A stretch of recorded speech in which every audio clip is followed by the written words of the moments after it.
Good morning friends. Welcome back to your channel financial freedom. दोस्तों, आज Wednesday है, a day before expiry. आप सबको पता होगा कि आज काफ़ी वॉलेटिलिटी होती है मार्केट में। सो ज़्यादातर सारी लोग, मेजॉरिटी आप कह सकते हैं 80 to 90% अपने प्रॉफिट्स को आज के दिन बुक कर लेते हैं। एंड थर्सडे के दिन कुछ खास बचता नहीं है, सारा सारा धमाका आज ही हो, एक दिन पहले ही हो जाता है। सो काफ़ी वॉलेटिलिटी होगी, ट्रेड अकॉर्डिंग टू इट, आराम से, be cautious. Unless and until कोई अच्छा सा सेटअप नहीं है, प्लीज़ अपना हाथ मत जलाइए और अपनी मेहनत वाला पैसा मत गवाइए। खैर, चलते हैं ग्लोबल मार्केट की तरफ। आप देख सकते हैं पूरी की पूरा indices all over the globe is in green, which is really good. और सब 2-2%, 1.5%, 2%, 1.5%, 2% अप है, which is very good. Again Nasdaq आप देख सकते हैं 1.28, European markets are 1.89, 1.4, German index 0.69, 0.7 कह सकते हैं। SGX निफ्टी 0.30%, निकाई का index 1.34, Taiwan 1.19, Jakarta 2%, great, Shanghai 1.77। So overall तकरीबन सारी मार्केट ग्रीन है, ऑप्टिमिस्टिक मामला चला हुआ है। तो सिमिलर इफेक्ट आप हमारी मार्केट में भी एक्सपेक्ट कर सकते हैं। इनफैक्ट हमारी मार्केट तो, मैं ये कह सकते हैं कि इनसे पहले तो हमारी मार्केट ही ग्रीन में थी। जैसे कि कल के ट्रेडिंग सेशन में आप सबने देखा कि निफ्टी 30,000 के ऊपर क्लोजिंग थी, which is a great news. And हमें यही एक्सपेक्टेशंस चाहिए कि निफ्टी अपने आप को 13,000 के लेवल के ऊपर ही रखें और बस वहाँ से बढ़ते ही चला जाए। सो निफ्टी में आप देख सकते हैं 140 पॉइंट्स अबव क्लोज हुआ है कल market. Sensex 505 points above, Nifty 208 points, which is again a very good news. और उम्मीद करते हैं कि सिमिलर इफेक्ट बरकरार रहे। तो देखते हैं निफ्टी क्लोज हुआ है 13,109 पे। तो जो नेक्स्ट इमीडिएट निफ्टी को support, I mean resistance face करना पड़ेगा। सो ये सारे पॉइंट्स मैंने पिवट पॉइंट्स और ऑप्शन चेन एनालिसिस की मदद से निकाले हैं। सो निफ्टी का जो नेक्स्ट रेजिस्टेंस फेस होगा निफ्टी को, वो 13,200 है, उसके बाद 13,250 और उसके बाद 13,300। ये सबसे तगड़ा रेजिस्टेंस है विच निफ्टी विल फेस आज के दिन। और सपोर्ट में आप देख सकते हैं निफ्टी अगर नीचे की तरफ आई तो 13,100, ऑब्वियसली 13,000 का एक तगड़ा सपोर्ट है ही है। उसके बाद 12,900। तो मेरे हिसाब से तो मार्केट वन साइड मूव होगी। अगर ऊपर निकली तो फिर आप यही एक्सपेक्ट कर सकते हैं कि मार्केट ऊपर ही रहेगी। एंड जिस तरह का इंटरनेशनल मार्केट्स में माहौल है, उम्मीद तो यही है कि मार्केट ऊपर की तरफ ही रहे। निफ्टी की बैंक निफ्टी देख लेते हैं। जो बैंक निफ्टी है वो क्लोज बाय 29,817 पे, which is 208 points above.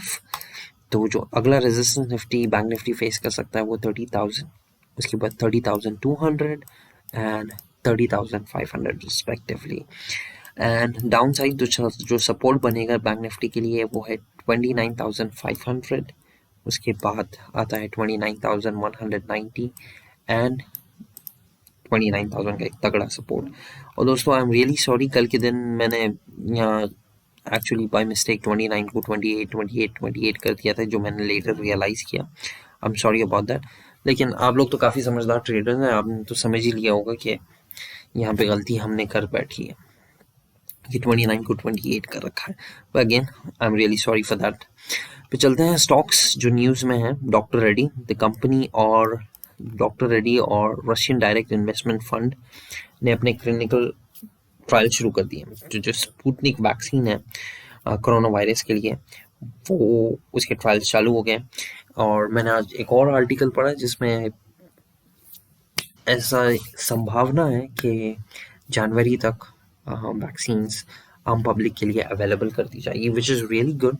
I mean बहुत ही ऑप्टिमिस्टिक न्यूज़ है। एक बार वैक्सीन आ जाए तो फिर चीज़ें काफ़ी नॉर्मल हो जाएगी। इनफैक्ट नॉर्मल हो ही गई हैं, और उस नॉर्मल हो गई हैं उसको ऑटो सेक्टर दर्शा रहा है। आप देख सकते हैं, जैसे कि मैंने आपको कल बताया था कि ऑटो सेक्टर की सेल्स रिजल्ट्स आने वाले हैं कि दिवाली के चलते उन्होंने कैसे सेल्स किए हैं। और आप देख सकते हैं ज़बरदस्त सेल्स हुई हैं। आई मीन जो फिगर्स उन लोगों ने पोस्ट किए हैं compare to the last year, so SML issues में आप देख सकते हैं कंपनी ने 516 अपने ट्रक्स बेचेंगे। आप जानते हैं कंपनी ज़्यादातर कमर्शियल व्हीकल्स बनाती हैं। सो 516 व्हीकल्स उन्होंने बेचे हैं इन नवंबर 2020 कंपैरेटिव टू 521 जो पिछले साल नवंबर में बेचे थे। यानी 5 व्हीकल का फर्क है। लेकिन आप ये देखिए उन्होंने कमर्शियल व्हीकल्स बेची हैं, कमर्शियल व्हीकल्स। और अब जबकि ये क्वार्टर के GDP जो रिजल्ट आए हुए थे तो ऑफिशियली तो हम लोग तो रिसेशन में आ चुके हैं, ये ऑफिशियल हो गया है। और इस रिसेशन में चलते अगर कमर्शियल व्हीकल्स का इतना सेल है तो आप एक्सपेक्ट कर सकते हैं कि आने वाले क्वार्टर में तो शायद हम रिसेशन से बाहर भी हो जाए, विच इज़ रियली गुड। और हीरो मोटर कॉर्प का भी सिमिलर रिजल्ट है। कंपनी ने 5,91,091 यूनिट्स ऑफ मोटरसाइकिल्स और स्कूटर्स मिला के बेचे हैं। और पिछले साल फिगर थे 5,16,775। तो ये अगेन ग्रोथ है, काफ़ी अच्छा इम्प्रूवमेंट है।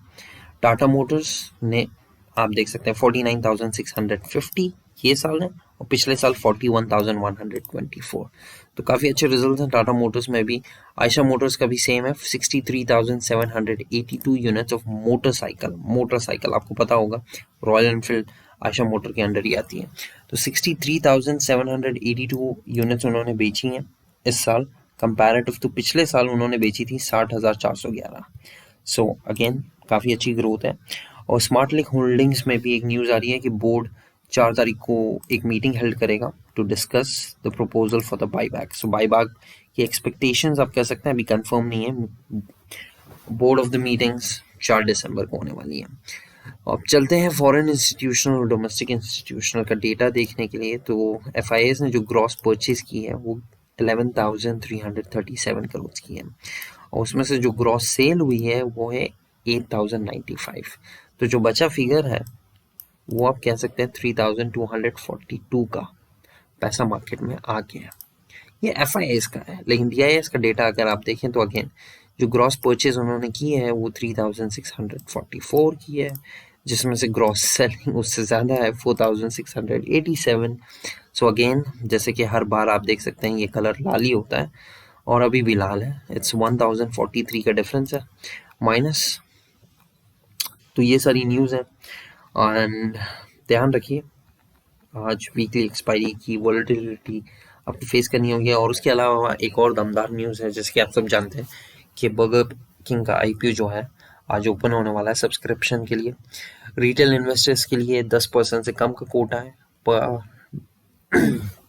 मैंने ऑलरेडी इसका एक शॉर्ट डिटेल्ड इंस्टाग्राम पे डाला हुआ है।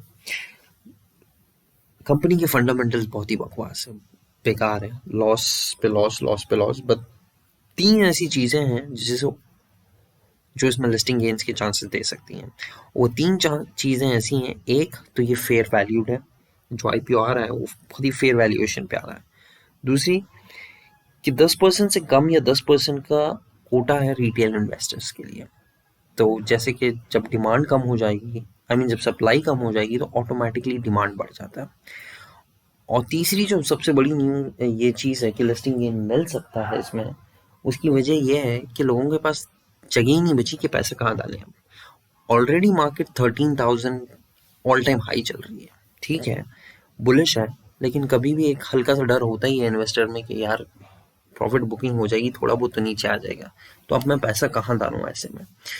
तो इसमें एक ही जगह होती है पैसा डालना, अब IPO, और इसका कोई दूसरा अल्टरनेटिव नहीं है। लेकिन ये लिस्टिंग गेन्स के लिए, प्योर लिस्टिंग गेन्स के लिए, और क्योंकि 10% से कम का कोटा है रिटेल इन्वेस्टर्स के लिए तो चांसेस अलॉटमेंट के थोड़े से कम है। मैंने ऑलरेडी एक IPO के चलते वीडियो बनाई हुई है, आप ये देख सकते हैं, learn to invest in IPO। इसमें क्या गलतियां अक्सर इन्वेस्टर्स कर बैठते हैं जिसकी वजह से उनका IPO का अलॉटमेंट नहीं हो पाता, और क्या ऐसी चीज़ें हैं जो इसके आपके करने के बाद से, सॉरी ये तो प्ले हो गया, आप बाद में जाके देख सकते हैं, क्या ऐसी चीज़ें करने से आपके IPO के अलॉटमेंट के चांसेस बढ़ सकते हैं। तो ये वीडियो देखना मत भूलिए। और अगर आप IPO में सब्सक्राइब कर रहे हैं बर्गर किंग के, तो ये मेरा एक छोटा सा सजेशन, एक मशवरा है कि लिस्टिंग के दिन एटलीस्ट 50%, मैं तो कहूँगा कि पूरा का पूरा प्रॉफिट बुक कर लीजिए, लेकिन फिर भी अगर आप होल्ड करना चाहते हैं तो एटलीस्ट 50% प्रॉफिट बुक करके हाथ में रख लीजिए। बाकी का जो 50% है वो तो मैं कहूँगा कि उसी दिन आप मार्केट क्लोज होने से पहले बेच के निकल लो, क्योंकि उसके फंडामेंटल्स कुछ खास नहीं है। वो स्टॉक ऐसा नहीं है कि आप हाँ भाई अपने पोर्टफोलियो में रखें, भाई लंबा चलेगा आगे देखेंगे। फिलहाल तो आगे शायद चल जाए, लेकिन फिलहाल तो जिस हिसाब की उसकी वैल्यूएशन है वो बिल्कुल भी नहीं है, क्योंकि कंपनी ने प्रॉफिट आफ्टर टैक्स लगातार लगातार लगातार नेगेटिव पोस्ट किया है। So please be cautious. ज़्यादा इमोशनली अटैच होने की ज़रूरत नहीं है स्टॉक के साथ। अक्सर हो जाता है, इन्वेस्ट किया है तो एक इमोशनल अटैचमेंट भी हो जाता है इन्वेस्टर का, एक ट्रेडर का स्टॉक के साथ। सो वो मत उस चक्कर में मत फंसिए। जैसे ही आपको पैसा दिखे एटलीस्ट 30-40% तो दिखना चाहिए, क्योंकि ग्रे मार्केट में प्रीमियम ऑलमोस्ट 20-25 चल रहा है, तो इट्स समवेयर अराउंड 33% होता है। अब फिलहाल तो ये है, आगे शायद बढ़ भी सकता है घट भी सकता है। इसमें एक और ऐसी एक न्यूज़ है जो थोड़ा सा परेशान करने वाली है। जैसे कि हम सब जानते हैं कि प्राइम मिनिस्टर साहब एक मीटिंग कंडक्ट करने वाले हैं, which is on 4th of December, और 4th of December last day है आईपीओ के सब्सक्रिप्शन का। और वो मीटिंग होने वाली है related to the corona virus और लॉकडाउन और इसी चीज़ की। तो मैं तो ऐसा एक्सपेक्ट नहीं कर रहा कि फिर से कोई लॉकडाउन आए, लेकिन अगर ऐसा कुछ हो जाता है तो ये फिर वही आलम होगा जो एसबीआई कार्ड्स के साथ हुआ था। सो वो एक थोड़ी सी कॉशियस रहने वाली चीज़ है, बट अगेन फिलहाल तो मुझे नहीं लगता कि कोई लॉकडाउन आएगा या आना चाहिए, क्योंकि अगेन हम लोग काफ़ी अच्छा परफॉर्म कर रहे हैं। पूरे दिन में जहाँ पहले 60-70 हज़ार केसेस आते थे, अब वहाँ 40 हज़ार भी नहीं आते। So which is very good. Again फिर भी हमें और काफ़ी प्रिकॉशस रहना है। एंड खैर एनीवेज गाइस, बहुत लंबी हो रही है वीडियो, आप लोगों का ज़्यादा वक्त नहीं लूँगा। You guys take care and trade अच्छे से कीजिए। अनलेस एंड अनटिल कोई ज़बरदस्त सेटअप नहीं बनता, प्लीज़ अपना पैसा मत फंसाइए। एंड अगेन आईपीओ, जैसे कि मैंने आपको पहले बताया, लिस्टिंग गेस लीजिए और चलते फिरते नजर आइए। Anyways guys, bye bye, take care.